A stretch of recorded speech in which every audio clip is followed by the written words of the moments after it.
Hey, let me tell you this. These day traders are out of control, okay? Because they keep promising bigger and bigger numbers. And I wonder, has common sense checked in with any of these guys? I mean, it used to be that you would say, I made like $600 on a YOLO call. Now, we're talking about turning 20K accounts, 30K accounts into millions of dollars. And some of you guys believe it. All right, team, now check this out. Last week's results, 1.8 million, guys. How much are you now currently up as we're doing this interview? This week I passed 6.7 million. In profits, right, from 1,500 of your own money. And so you believe these people when they're just nobodies, and they claim to have made millions of dollars with the stock market. And I don't know where the reality checks need to start coming in, but these advertisements are getting ridiculous, and they must be getting ridiculous because they work on some people, right? Like, people do believe this stuff, and it's unbelievable. And guess what, guys? I've officially turned $50,000 into $1 million in just 2 months. This is Noir Trades page. Let's look at this. We're out of control. This has gone too far. 18-year-old turns 20K into $2 million in 6 months. Of course he does, right? And the Tooth Fairy helped him. Are we insane? Have we lost all common sense? But if you go to his Instagram, we see who this guy's about. Oh, sorry, that's our next guy. That's Trillionaire Club. This is our guy. Here we go. Ooh, look at this guy. Look at the jet that he rented for the photo shoot. I'm giving away $1,000. Sorry to stop there. Dude, you're trying to flex on people saying you made $2 million in 6 months, and your giveaway is $1,000? Buddy, you need to, if you're going to convince us that you're rich, you're going to have to try a little bit harder than that. Dude, I think he overspent on the budget, dude. Look at that necklace. Look at this car. Look at the jet. He overspent. He's probably in debt, credit card debt, from paying for this little mini commercial on his Instagram. He couldn't afford the giveaway, dude. My name is Noir Trades, and I'm known for turning $20,000 into a little over $2 million. By the way, I love when they do that. I'm known for insert what they want to be known for. Like, dude, you're not known for that. Nobody knows you for that. You're trying to get yourself known for that by saying you're that. Hey guys, what's up? Coffeezilla here, known for my sick cars over here. I don't even talk about them ever, but I'm just known for my awesome cars. They just sit there, you know, no big deal, guys. You also may know me for my gigantic bank account. Just something I'm known for. I'm picking 10 lucky winners, and I'm giving each one $100, just because all the support I've been receiving. You guys have been helping me out. I'm a millionaire. So just for you guys, just because you're supporting me, $100. $100 giveaway. It's time for me to give back. All you need to do is like this video, share this on your story, and tag 3 people in the comment section. It's a lot, honestly, for $100. Liking, tagging 3 people, and sharing this on your story, that's a lot. But none of this is why we're talking about Noir Trades today. Because this guy has a moment on YouTube. It's sort of one of those YouTube history moments. Like the boom goes the dynamite kid. And boom goes the dynamite. It's just like this amazing piece of internet that I don't think anyone's caught onto yet. I don't think anyone's noticed that this has happened except for me and now you guys, because this guy ran a little commercial, okay? He ran a little commercial on Loft's YouTube channel. If you guys know this guy, he does a bunch of chatting with millionaire pieces. He's pretty interesting guy. But what happened with Noir Trades is he actually he doesn't have a big enough following for Loft to actually bring him on the channel just normally. So the guy has him pay $4,000 to get on his show. He goes, I'll probably have Noir Trades on again. I'm well aware you guys think he's a scam, but he might be. But he's paying me $4K this time, so I can't refuse. He's had him on once before, at which he paid $3K that time. So this kid is paying to be on the guy's show, okay? That's an important part of this to understand how hilarious this moment is. Because he comes on the show, so this is basically a commercial. And bear in mind, this kid can barely afford a $1,000 giveaway, so this is a big buck giveaway here. He comes on this guy's show, and rather than getting a commercial, he gets roasted the entire time. This guy makes money off people, not off stocks. We just went over that. Well, I actually just posted... what's your response to that? I mean, people... So, look.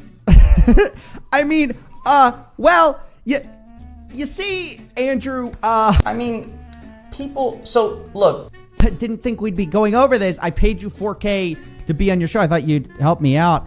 I mean, to be fair, under the fold, he is shouting the guy out. He gives the registration. He is doing a commercial for him, but he brings up some hilarious stuff, and some of it rings really close to home.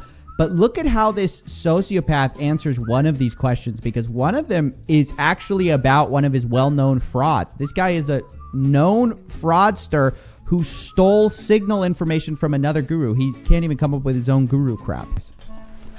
Ruthless. Just so everyone knows, this guy's just copying people from other chats. He's not legitimate. Watch out. Do your research. There it is. Guys, did you see that? Look at this response. Look at this response. This is something he has been caught doing. He's been caught stealing from other gurus and trying to sell it off as his own. Now, he wasn't even stealing that well, and we'll get into that in a second, but look at how he reacts to this. Is that true? Yes. I mean, did you see anything on my screen here? Just had my Discord open, had my TOS. Okay. Now, with that response in mind, look, he goes, is that true? You stealing from people? Did you see me stealing from anybody at this particular second? Hey, that's not what he asked. But with all this in mind, let's add some context to this, because Noir Trades was caught definitively stealing from another YouTuber and another guru called Stock Hunter Trading. Now, this guy, I am not at all endorsing him. Literally, just take one look at his Twitter page to realize what kind of quality information this guy's giving out. I'm sorry, Stock Hunter. Now, how did he get caught? Well, Noir Trades joined this guy's Discord chat. Remember, he's supposedly, his origin story, it's like a superhero. His origin story was that he made millions of dollars in the stock market when he was 18 years old. So a year after this, he's caught in this guy's Discord group. Okay, this is his email up here. I'll blur it out. He's caught paying for this guy's Discord signals group, and the guy starts noticing that he's on his own Discord signals group. So this is where you pay for someone's stock tips. Idiotic. This other guy's Discord stock group, they were the same. They're giving out the same advice, and Noir Trades is giving it out like 5 minutes after. So the guy started realizing, oh, he's stealing my stock tips and just giving it to his subscribers as if he thought of it. So what he did is this. He started uploading to his chat room. This is his side right here, and this is Noir Trades over on the right. He started uploading his with a watermark.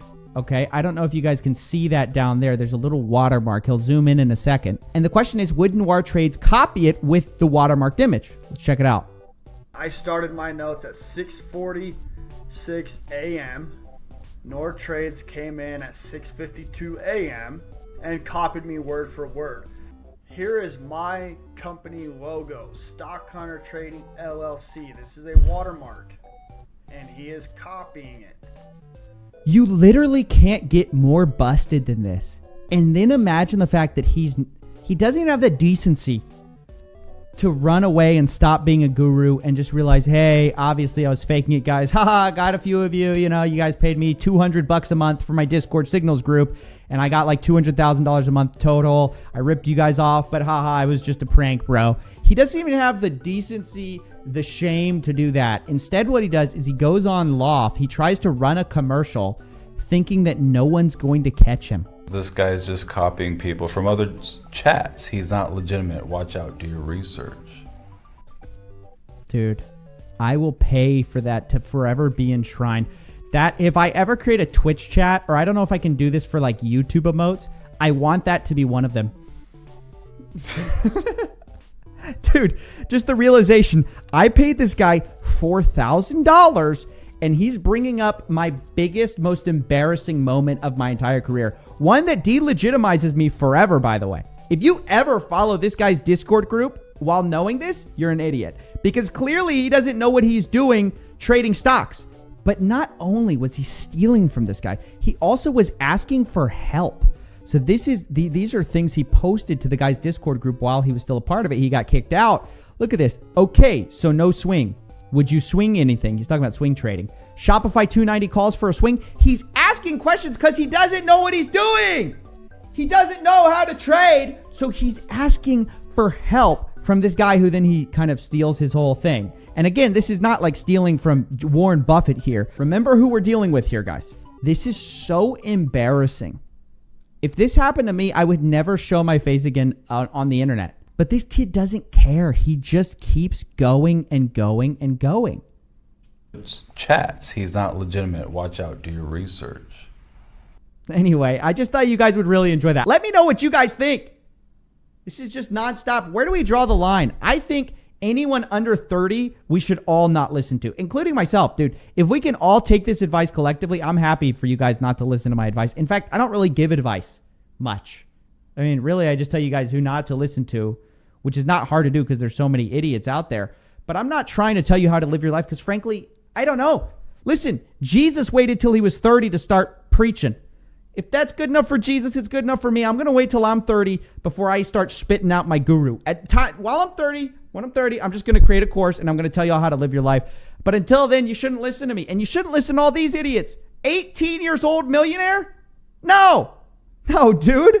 Are you kidding? It's got to stop. At some point, you got to have some life experience. It's the Caleb Maddox thing all over again, dude. The kid is 17 trying to coach everybody else. It's like, dude, you haven't earned that right to be a coach. You haven't done anything. And so that's what I'm super passionate about. At some point, we got to draw the line. I know that's going to get a lot of people. They're going to say, hey, no, I'm a 20-year-old. I'm a coach. But I'm going to say no. Dude, and if you doubt me, if you think I'm wrong, come on the show. Please. It's been a while since we've done a debate. I'd love to talk about this. Do you think that 20-year-olds should be coaches or they should be running masterminds? Do you think they should be teaching all the rest of us? Let me know in the comment section below. I know that's a little sensational. And as always, don't forget to smash like. Brainwash yourself into thinking successful thoughts. Like, I mean, bro, imagine you're brainwashed by like Bill Gates, you know, it's thinking more long term. Thinking more long term! Sup? Welcome to the $10 million studio. I am your host, the Internet Detective. Welcome. How you doing? Got the Lambo in the back. Guys, I'm out of uniform. No goofy white shirt suspenders today. Okay? Because I'll do what I want. Rebel. Today, we're talking about the daily routine of a 19-year-old 7-figure entrepreneur. That's right. You heard me right.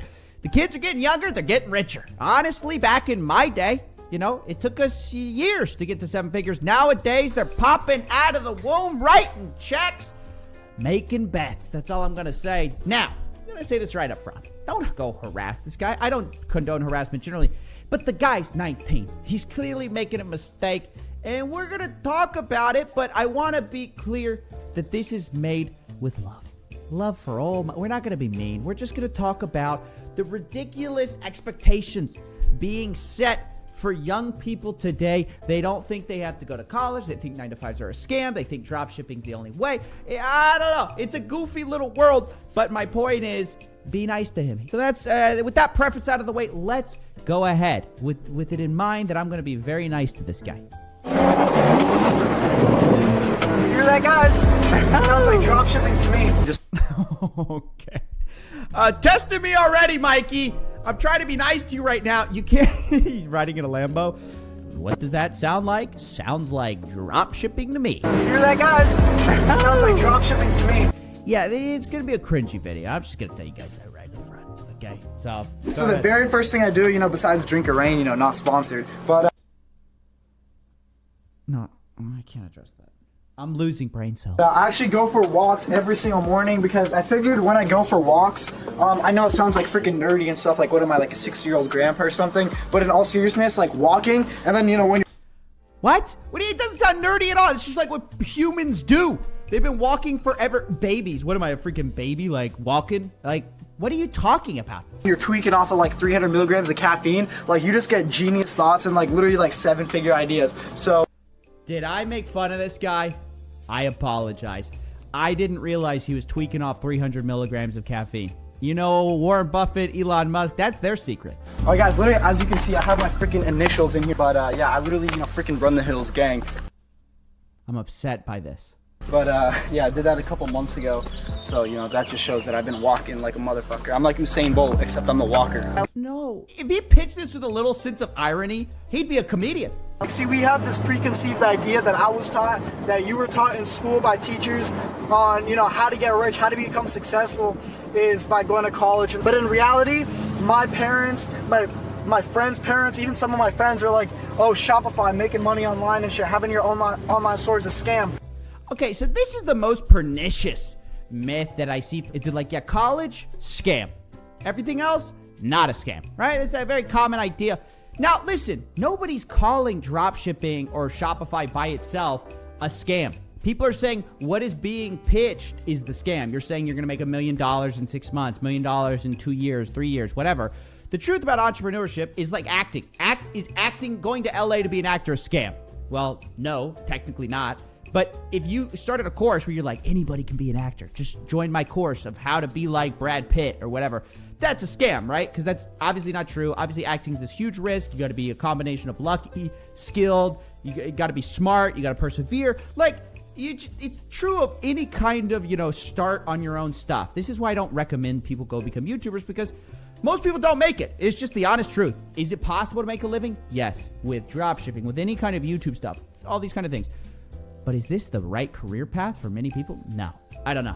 See, because we're taught this preconceived idea, we're sold this fake dream that you need to be 50 years old, you need to go to college. And I fucking dropped out of high school, bro. At 17 years old, I was fucking wearing hoodies, I was going to the skate park, but I was still making, fucking 6-figure a month income.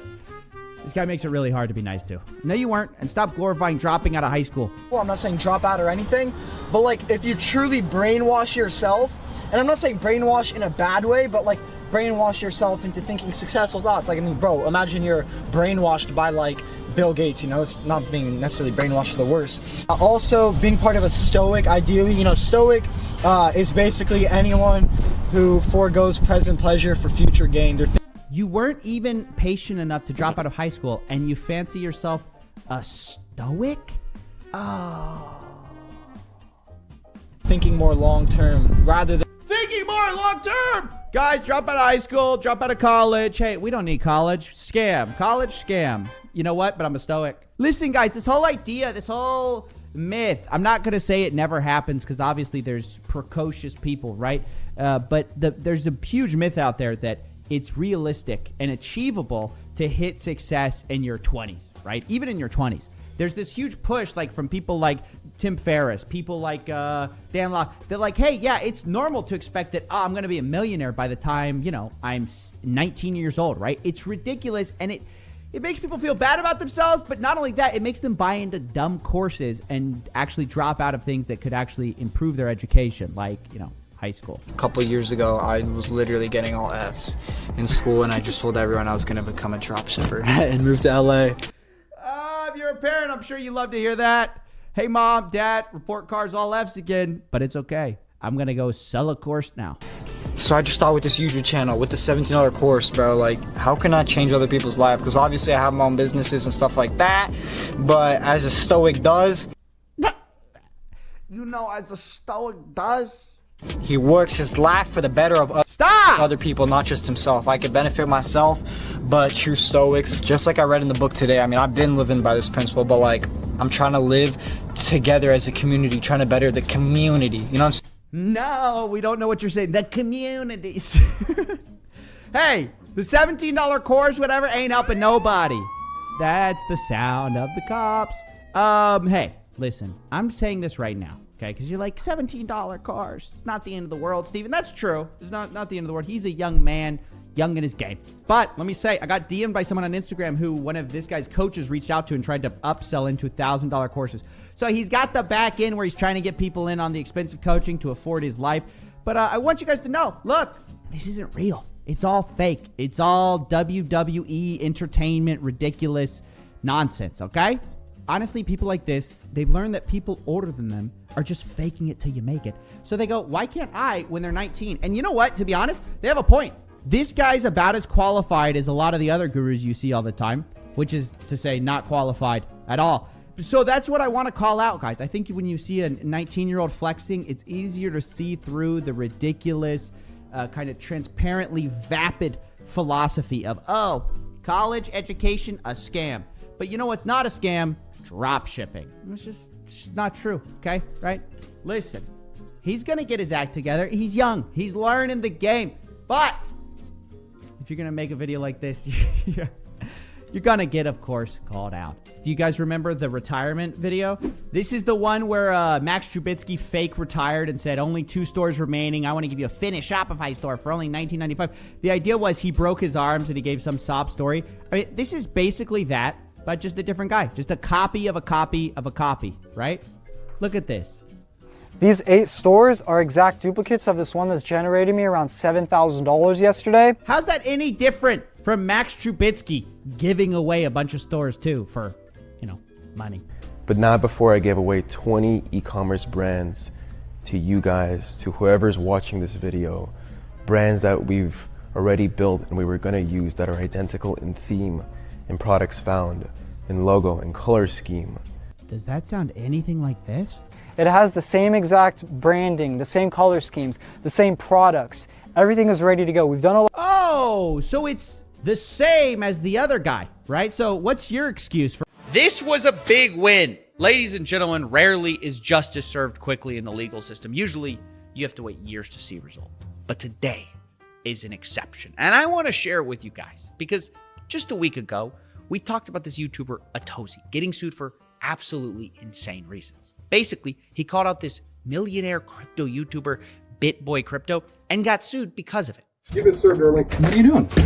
What did he say that was so wrong? Well, he called him a dirtbag and said you shouldn't listen to him for financial advice, which I agree with. Apparently, this was so defamatory that BitBoy decided he was going to sue him and wasn't going to stop until Atozi had paid him for damages. And apparently, this lawsuit came while Atozi was about to have a kid. And to make matters worse, he's having to make this emergency response video while his wife is literally going into labor and they're running to the emergency room. Now, I'm not saying BitBoy knew about any of this. I'm just saying this to show that Atozi was in deep, deep trouble. And this is why myself and many others made videos about this topic. But honestly, there wasn't a lot we could do until everything changed. Because when Atozi dropped his response video, he set up a GoFundMe for his legal defense, which initially raised a few $1,000s, but then BitBoy decided to do maybe the dumbest thing possible. He decides to mock the fundraiser of the guy that he's suing.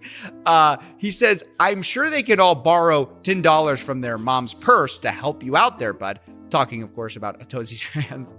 And obviously after that, things went crazy, because Atozi's fans and anyone watching from the sideline realized what this was. BitBoy was bullying this guy and then mocking him for it, suing you and then mocking you about it. And before long, Atozi started bringing in tons of donations from everywhere, even an $100,000 donation from Kobe, who we brought on the show before. And within 48 hours, Atozi raised $200,000 for his lawsuit to defend himself, which suddenly made things a very different story, because it's one thing to sue a guy when he doesn't have money to fight you. It's a whole other thing to piss off the entire internet and then try to fight a case. Because in my last video, I made it very clear. I thought his lawsuit had zero merit. But now it was also looking like Atozi didn't have $0 anymore. And so BitBoy started to backtrack. But it's important to say, BitBoy didn't give in quite yet. He did double down one time. He said, quote, you can't literally make up lies and accusations about people. Hate me all you want. At the end of the day, people will be held accountable. So it wasn't actually until BitBoy's own biggest hero, the guy he looks up to, came to Atozi's defense that he finally buckled. And to understand this one, you have to understand that BitBoy is obsessed with a cryptocurrency called Ripple, or XRP. He calls himself the commander of their XRP army. Because that's my duty as a supreme leader and commander of the XRP army. Now, I have to be clear, no one hates this self-title of BitBoy more than the XRP fans, but basically BitBoy makes tons of videos about XRP's legal cases with the SEC. So imagine his surprise when the CTO of Ripple comes to Atozi's defense. David Schwartz says, quote, please identify one specific statement that you can prove is a lie. I read your complaint, like I did, and couldn't find a single one. Imagine finding out your hero is on the side of the guy you're trying to sue. And he responds, I cannot make specific statements until this is over. This wasn't supposed to be public. This whole nonsense. And he says, I respect you and would love to have this convo. I mean, just hilarious. But David isn't having any of it, and he decides to destroy him with this. So you're comfortable accusing people of spreading provable lies on Twitter, but suddenly uncomfortable when asked to show one specific instance of a provable lie? I mean, guys, he's totally right. BitBoy keeps saying like, oh, there's all these provable lies, but you look at his complaint and there's nothing concrete. So finally, I guess BitBoy got the memo. And less than 48 hours after all this became public, BitBoy decided he was dropping the lawsuit. This wasn't supposed to get this far. So at this point, like I said, there is nothing really we can do. The money has came in on his side. The lawsuit was never about money. So hopefully, it tells you now that we're going to be officially dropping this. I emailed my lawyer about 15 minutes before we went on air here. So that is going to be happening. Now listen, guys, when he dropped it at first, I was very excited for Atozy, to be honest, because here's a guy who was in trouble. Now he's not, great. Atozy announced that he was going to refund everyone who donated to him, which is the right thing to do. It's awesome. Everybody sort of wins. But then I kind of thought about it for a second and I got angry, because rewind that clip for a second and really listen to what BitBoy is saying. So at this point, like I said, there is nothing really we can do. The money has came in on his side. The lawsuit was never about money. There's nothing you can do because the money came in on his side? What is that about? Suddenly the guy you're in a legal battle with has the funds to fight his case, and that makes your lawsuit worthless? Do you guys understand what he's saying there?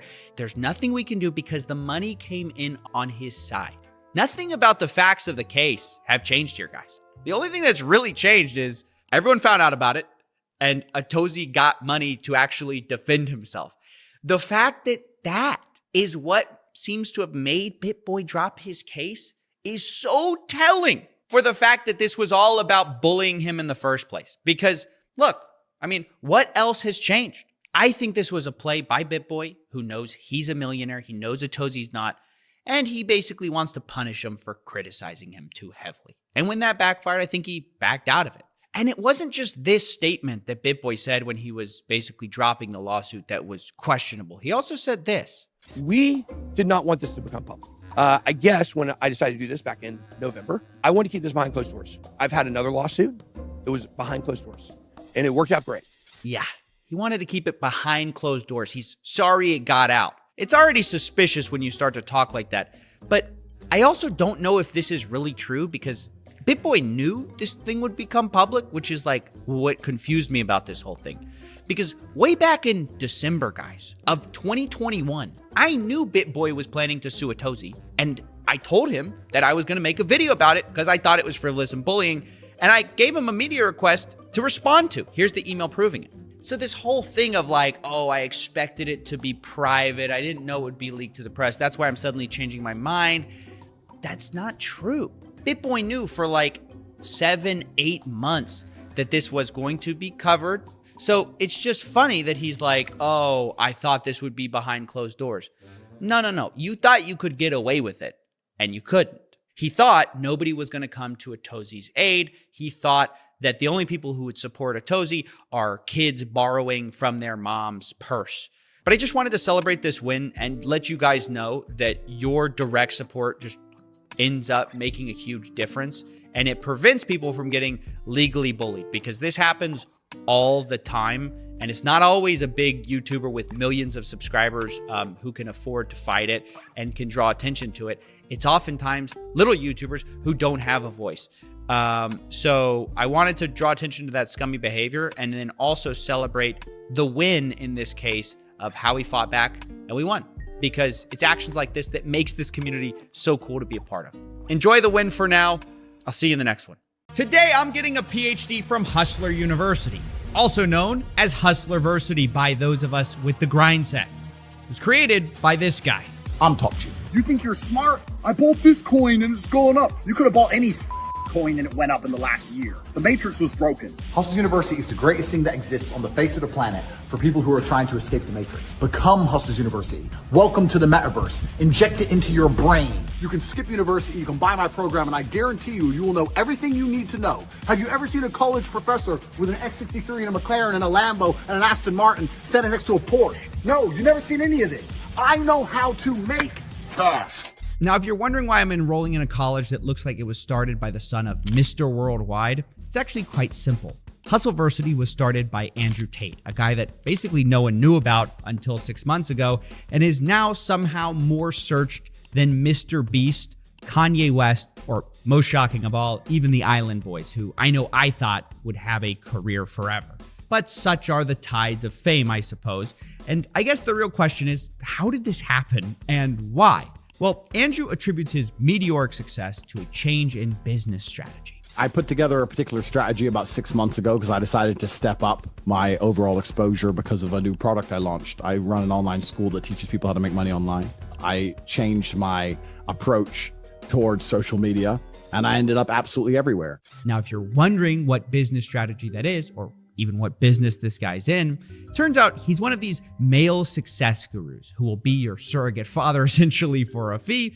And the program he runs is called Hustleversity, where he teaches you how to make fast money if you'll only pay $50 a month. And one of these fast money methods turns out to be selling Hustleversity to new people by posting clips of him, Andrew Tate.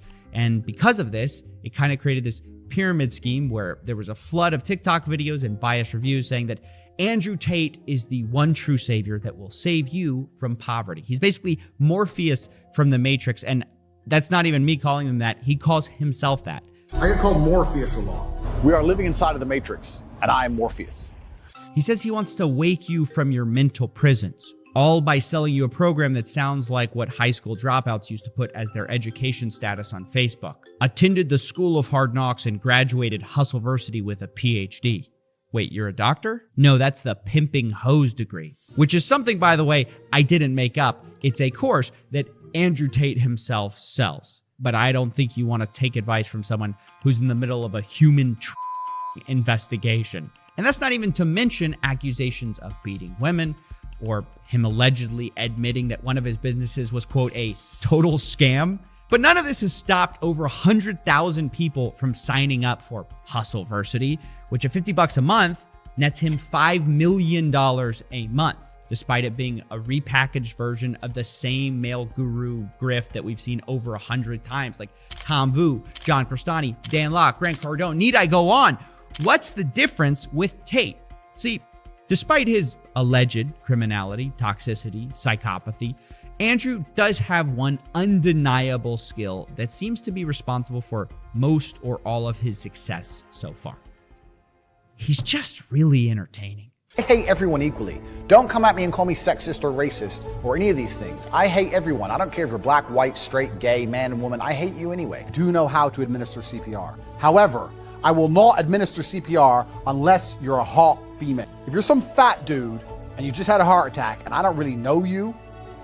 Is that a lady billing you and you back and rearrange your bones? Why is it being massaging for a full hour straight, bro? I have a lot of muscle. It's painful to carry around. It's a 2-hour massage. You see, guys, modern influencers are slowly learning that we live in a post-consequence world, with people like Jake Paul running around just serially scamming people and nothing happening to them. People are starting to realize that the only real currency is attention. Like, the worst thing that's going to happen to you is not that you go to jail. The worst thing that's going to happen to you is you become irrelevant. And this is what separates Andrew Tate from a lot of the fake gurus I've covered in the past and makes him much more effective and maybe dangerous at what he does. And in that way, he's got more in common with someone like Alex Jones. We're gonna beat your ass! You just get that through your stinking traitorous heads! Than he does with someone like Dan Lok or Grant Cardone. Both Jones and Tate operate sort of on this playbook where entertainment is king. They say a bunch of outlandish statements that builds attention, and then once they're the crazy guy, all they have to do is say a few basic things that everyone agrees with, and then their audience suddenly thinks they're a genius. I mean, everyone has seen this with Alex Jones, right? You have modern philosopher Joe Rogan seemingly saying that he predicts everything. Alex is right about far more than he's wrong. When in reality, Alex Jones is predicting everything sort of all the time. So of course he's going to be right some of the time. And it's sort of the same with Tate. He says so much. Like in one segment, he'll say something outlandish like men should be able to cheat on women, but it doesn't work the other way around because that's disgusting. Let's not pretend that male loyalty and female loyalty are the same thing. But loyalty is loyalty. But they're not the same thing, are they? However, I would not see my infidelity as nearly anywhere near even 1% as disgusting as female infidelity. And he knows that's going to get him clicks and piss people off. But then we'll say in a segment right after, oh, I believe in true love between a man and a woman. I believe there should be more love. I think relationships are a beautiful thing. I think that the synergy between men and women are a beautiful thing if they are correctly collaborated. I think that that's what makes society function. I think that's what makes the world function. I think that men and women falling in love and having children and having families are very, very beautiful things. Well, who doesn't agree with that? And he'll talk to like men's issues. He'll talk about how lonely men are. Most men are absolutely and utterly invisible. This is the truth about masculinity, right? It's very easy for women to sit here and complain about the top 2% of men because I dealt with this guy, he's arrogant, blah, blah, blah, blah. Most men don't even f***ing exist. They send 10,000 DMs and never even get read, let alone replied to. And so this makes it so that the many people who are trying to say, Andrew's just crazy, they don't see the full con that he's running because the crazy is only half of the game. Because eventually people hear the other half, the basic stuff that's obvious, and go, well, he's not totally crazy. And people just eventually kind of go down the Tate rabbit hole where they think, maybe I can leave the Matrix and get girls, jets, and Bugattis. Maybe I just need to become financially free. How do I do it? Who's looking out for me? And that's where Hustleversity enters the picture. And look, I know we just covered a lot, right? But to understand this next part, to understand Hustleversity, it requires a deep understanding of Andrew Tate's appeal. So we can see why Hustleversity is on the one hand so popular, despite being so bad. Because otherwise, this whole video is anticlimactic and confusing. Because when I first joined Hustleversity, I thought it's got to be different, right? To have this many people paying every month, they have to have things that you just can't learn for free, right?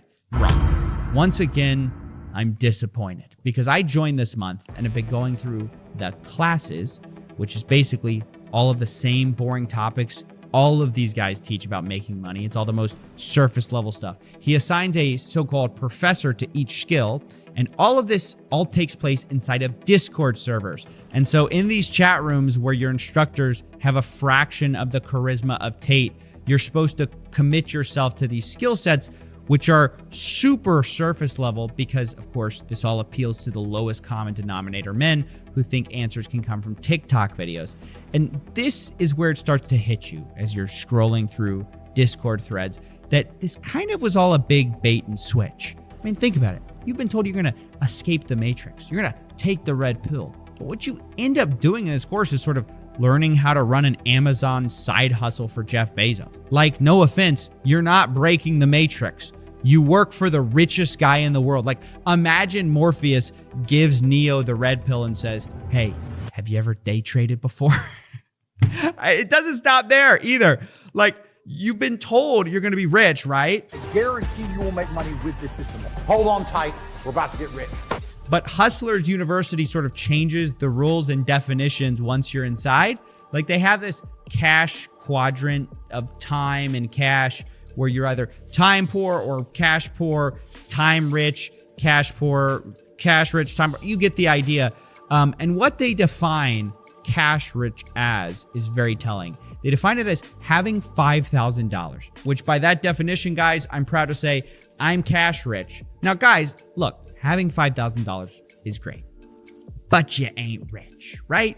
The lifestyle we've been sold on here is exotic Bugattis, not extra Starbucks biscottis.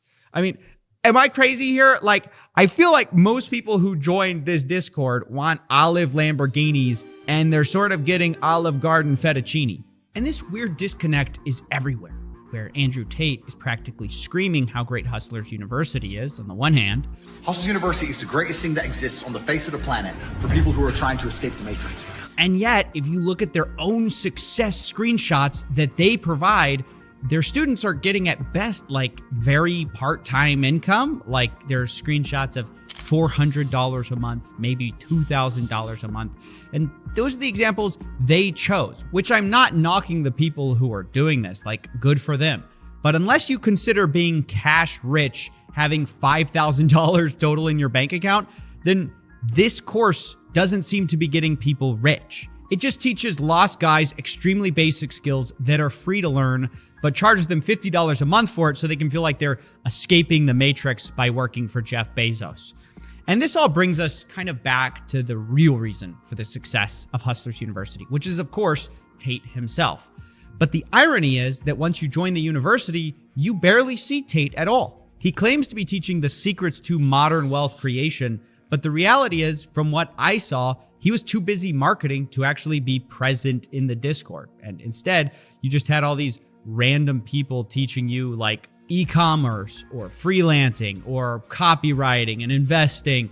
And this is kind of one of the reasons that I struggled to get good screenshots to show you guys from inside the course, because it was so boring and bland. And that's why I decided to finally cancel my plans to become cash rich. And that's when I found out about the last trick Tate uses to get you to stay. Anyone who messes this up, annoys a professor, doesn't renew their subscription, their card cancels, anything stupid, then you're going to regret it for a very long time, because there's simply nowhere else to go.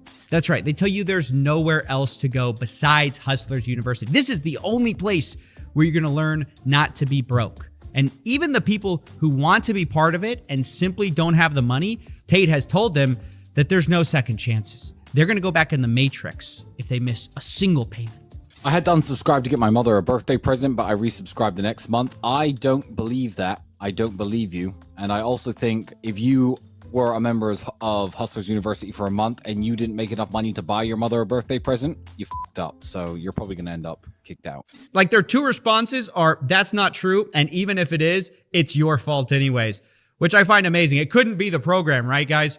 And you have to understand that for the people actually in the course, they're like deathly afraid of missing a payment, because they've been told that if they do, guess where they're going? That's right, straight back in the matrix, in jail, they call it.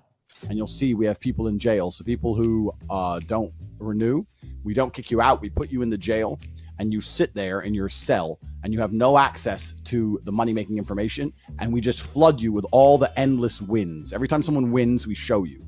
I mean, Andrew Tate hasn't reinvented anything. He's just doing it more successfully than a lot of fake gurus have in a while.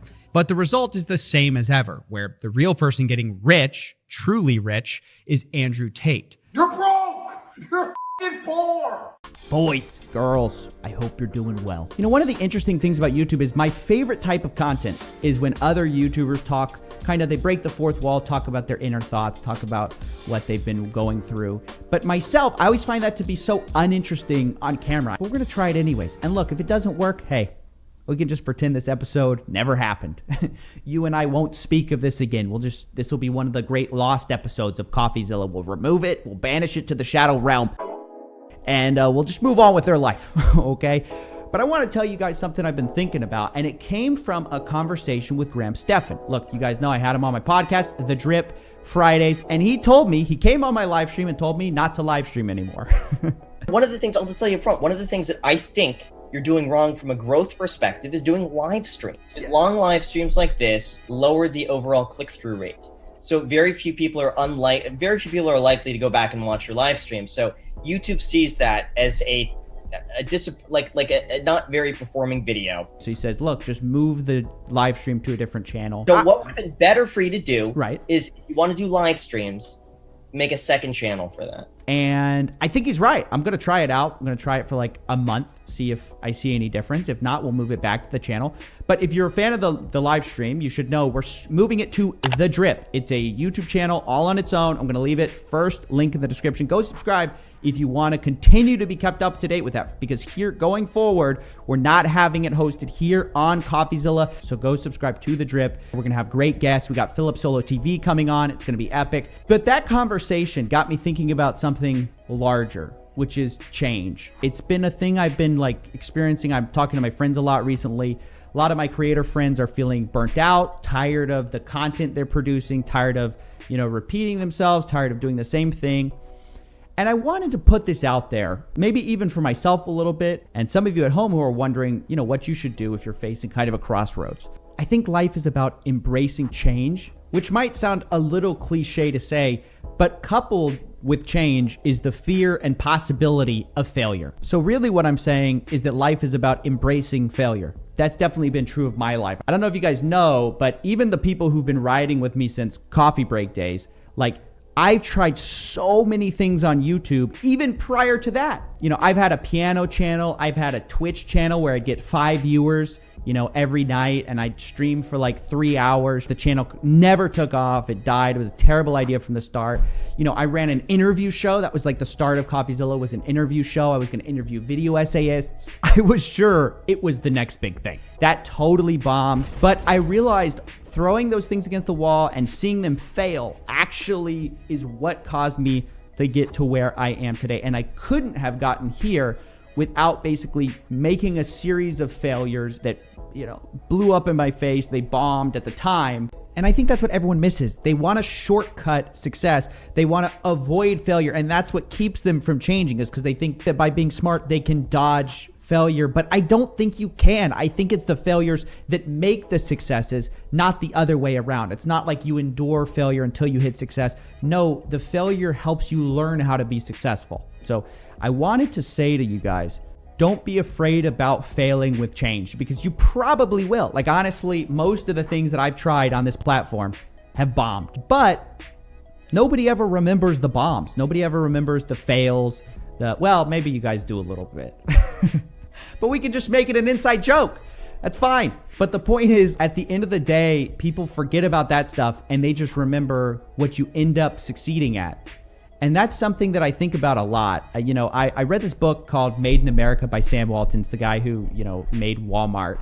And one of the really interesting things about him is, like, his biggest character trait that I think made him successful was he was obsessed with learning from his competitors and just from people in general. Like, in the book, he's at the top of his game. He's, you know, the king of Walmart, his stores everywhere. And he's still going into other people's grocery stores and, like, looking at, what are they doing? What are they doing successfully? What are they doing better than me? He's, like, measuring the distance between their stalls because he likes the flow of traffic better than at his Walmart. I mean, his obsession with growth never stopped, even when he was at the top, even when he could have gotten complacent, or he could be thinking, you know, I'm at the top, I have the most to lose by changing and failing. And that's the thing that impressed me the most, is just his attitude towards change.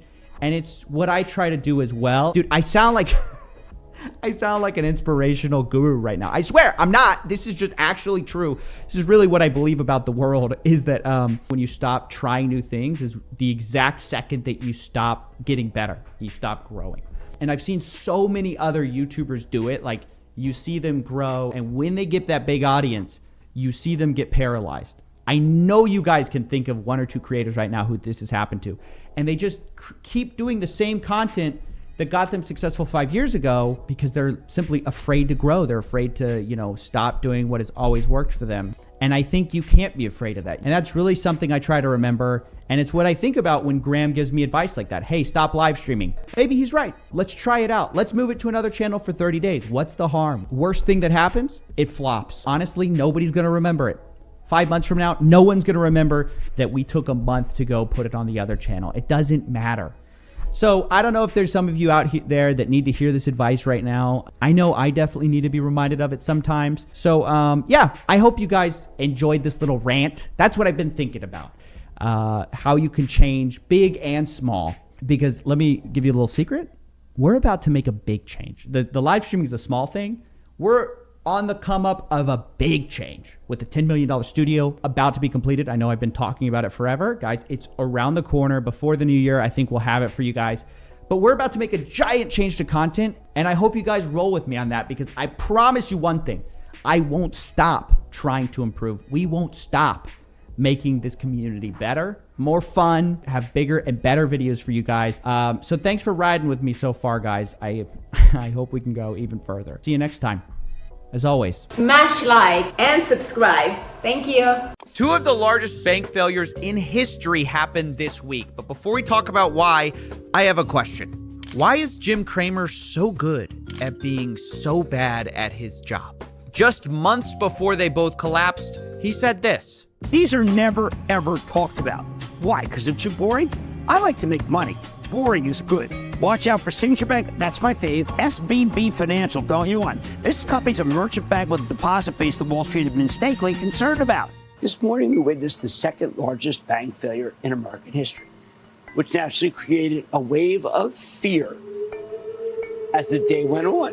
Hence the Dow ultimately losing 345 points, S&P falling 1.45%, and the NASDAQ tumbling 1.76%. Now, I have to admit, he has a way with sound effects. Now I understand why they call it Mad Money. But there is one thing Jim Cramer isn't wrong about, which I know is shocking. Fear is in the air, and many are worrying, is my bank safe? So today I thought we'd break it all down, the recent collapses, why the government has announced a special bailout, why some people are happy with it and others are mad, and of course, what's next. Let's start with the facts.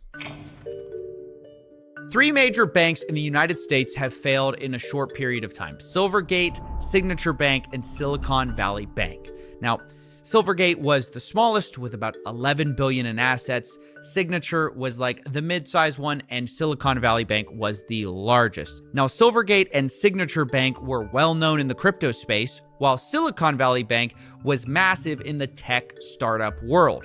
However, despite their differences, these banks failed for similar reasons at a high level, which is this: they all experienced a run on the banks when too many people demand too much money too fast, and the banks don't have cash on hand. Now, I want to make something clear. It would be easy to draw the comparison to the crypto crash in 2022 when several crypto companies like FTX collapsed, but there's an important difference. Companies like FTX were insolvent. When there was a run on their banks, they had no money to give. Whereas the banks we're talking about were illiquid, meaning they had the money, but when they had the bank run, some of it was locked up in long-term assets like bonds. Now, to be clear, these are not the same things at all. But things can get a little fuzzy in the details. For example, when a bank run happens, what can start as a liquidity problem can become an insolvency problem if the bank has to sell what they have for cash. And let me explain. One of the safest investments is considered to be treasury bonds. Your grandparents probably invest in it. Banks invest in them, both for the same reason. They provide a stable rate of return. So say you're Signature Bank, right? You've got billions of dollars in customer assets. Where do you put it? Well, into treasury bonds, which let's say earn you 1% a year. You keep some cash on hand for withdrawals, but you figure, look, if I need to sell these, I can sell my bonds, right? But what happens if interest rates rise really quickly?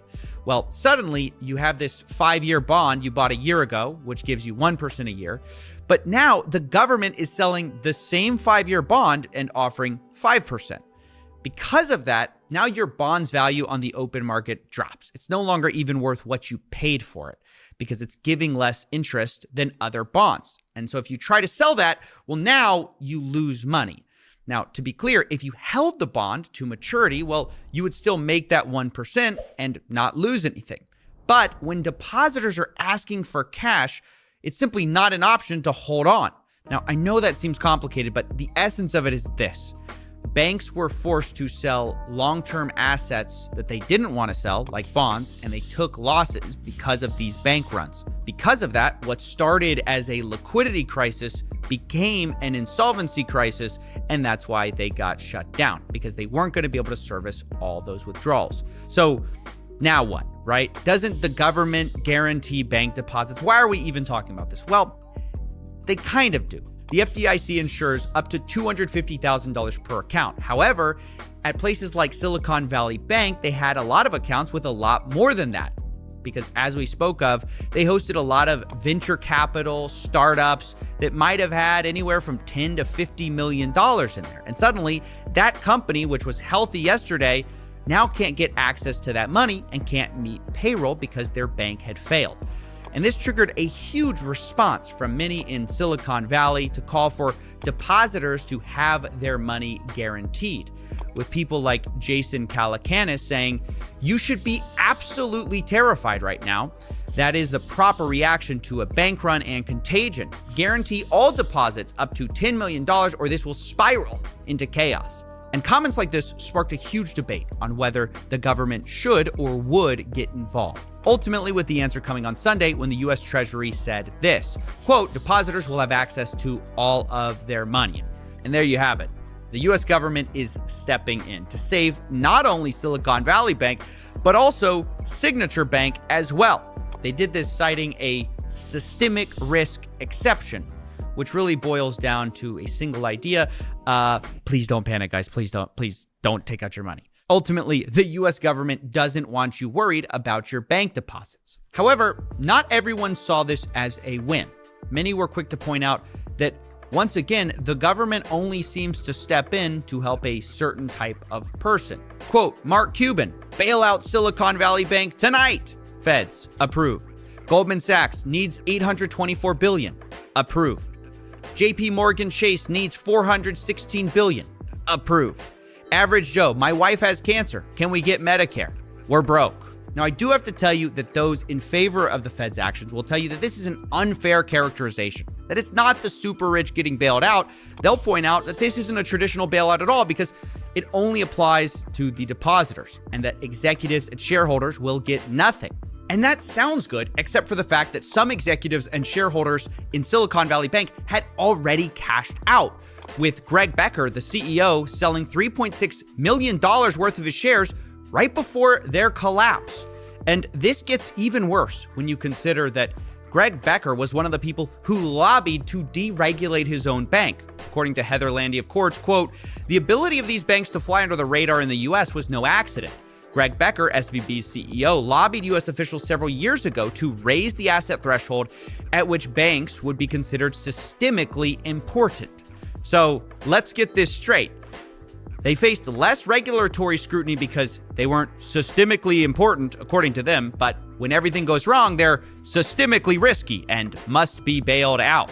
It's a classic case of wanting it both ways. Now, again, this isn't the same as the full bailouts we saw in 2008. And regardless of whether you land on whether there should have been or should not have been a bailout, the idea that systemically risky banks should get special treatment and regular banks, I guess, don't, sends a pretty clear signal. If you're rich, you should move your money into banks that are too big to fail. Otherwise, you run a systemic risk of ending up on Jim Cramer, feeling like this. Ladies and gentlemen, you might be asking yourself, what has Alex Jones so upset right now? What is going on? I've never seen him like this. I've been his media buyer for a very long time. I've never seen him this upset. I think I might have the answer, guys. It's because I recently showed him a clip of copycat Kevin David. What is up, guys, and welcome back to another exciting video. That is right, ladies and gentlemen. Kevin David is back to stealing content on the internet. Look at this lady. 3 months ago, she did a video that did pretty well, how I made $3K in a week. And Kevin David is back just ripping it off completely. Check it out. Either you are out of work. Maybe you're out of work. But selling old clothes, shoes. Old clothing or shoes. On Poshmark, Mercari, or Depop. Depop, Mercari, and Poshmark. Now, this is nothing new. We've known copycat Kevin for a very long time. I've talked about him in the past, okay? I'm not bringing this up to tell you about copycat Kevin. I'm bringing you up to talk about his son. That's right. Kevin David has children. And I'm not talking about literally has children. I'm saying he's got a bunch of mini-me's running around because when we don't crack down on plagiarism, when we don't have any consequences for stealing content, well, there's going to be problems. You're going to have problems in the ecosystem because people are going to see that. They're going to see, hey, Kevin David's just stealing people's content and just rewording it a little bit to try to make it his own. I mean, but it's still plagiarism. And he's got 1.15 million subscribers because his audience is too dumb to realize what's going on. So people are going to try to go out and copy what he's doing. They're going to copy the copier, right? It's a copy of a copy of a copy of a copy of a copy. And that is who I want to talk about today. There's a new guru on the block trying to copy Kevin David's copycat strategy, and I've got to nip it in the bud here. Snip, snip. His name's Richard Yu. Before he gets too powerful, look at this kid. He's already got 114,000 subscribers. Let's check out his content, right? Okay, how I tricked my brain to like doing hard things. Okay, this video is a copy. See, if you type it in, there's a guy who already did this video. He did it very successfully, 10 million views. So this guy saw it, copied the exact title, and then look at the video itself. Here's the first video. To answer this question, we need to look at this brain neurotransmitter, dopamine. Now let's see what Richard Yu has to say. So the fundamental concept here that I need for you to understand is actually this neurotransmitter called dopamine. Dopamine is often considered a pleasure molecule. Dopamine is what makes us desire things. And it's that desire that gives us the motivation to get up and do stuff. Okay, so pleasure, motivation, desire. Let's see what Richard Yu has to say. Dopamine is typically associated with pleasure as well as motivation, more specifically desire. This is just shameless, man. And it's all from Kevin David. He pioneered the, hey, all you do is you copy the transcript and then you slightly reword it to try to pretend it's your own. And you just reshoot it as if it's your own idea. You're not reworking them. You're not being inspired. You're just taking the entire structure of the idea and you're ripping it right off. But guys, it doesn't stop there. That's right. I bring the value. Okay. It gets even worse. Richard's not the only one. Now people are doing it to Sam Ovens. Somebody sent me this. This is a famous ad of Sam Ovens that a lot of people are apparently stealing. He goes, hey, it's Sam Ovens here. I'm not an author, speaker, investor. In fact, I have 0 Lamborghinis, 0 jets, 0 stages spoken on. Here's what I do. I have 2 products, 8 figures, and annual figures, 0 debt, 1 Forbes, 30 under 30, blah, blah, blah, blah, blah, blah, blah. So what do people do? This guy has a successful idea. What do? Well, check out this idiot. Hey, it's Dixon Roebuck here. I'm not an author, speaker, software company, or marketing agency. In fact, I have 0 fancy cars, 0 jets, 0 stages spoken on, 0 copy. Here's what I do. I have 3 successful fitness facilities, 14 years in the game, 7 figures in a revenue. He just copies it right off. Here's another one of these idiots. Big Little Gyms. Hey, Will Hurst here. I'm not a speaker, author, or software company. In fact, I have 0 Lamborghinis, 0 jets, 0 stages spoken on, 0 social media presence, 0. Here's what I do. I have 2 micro gyms launched, 10 years in the game, 7 figures annual revenue. Hey, you stealing. Get an original idea. These people, I swear, they don't have any ideas for themselves. They're recycling and recycling and recycling and recycling. These are not people you want to copy because they're a copy of the copy of the copy of the copy. This is not how you build a brand. They go, hey, that's a good idea. Let me yoink it. If you see someone copy something and it's blatant, you know what I mean. We're talking literal yoinking it. If you see someone yoink, you gotta head out the back door, dude. Unsubscribe, dink, oops. Northflow Consulting, not gonna happen. How do you think they're gonna help you? They want to be your coach. What are they going to teach you if they're literally copying another coach? And that coach probably copied another coach. Everything's a copy of a copy of a copy. The plagiarism has gone too far, and I, for one, blame Kevin David. Was he the start of it? Probably not, but I blame him. I blame him nonetheless. I don't know whose fault it is, guys. You know that. But at some point, the buck has to stop. So I don't know. Maybe it's not a red flag to everyone, but for me, when I see stuff like this blatant stealing, I'm out. Anyway, that's all for now. Thanks for watching. See ya. And don't forget to smash like and subscribe. Thank you. You need to perform a dopamine detox. The solution is actually going to be found through what I call a dopamine detox.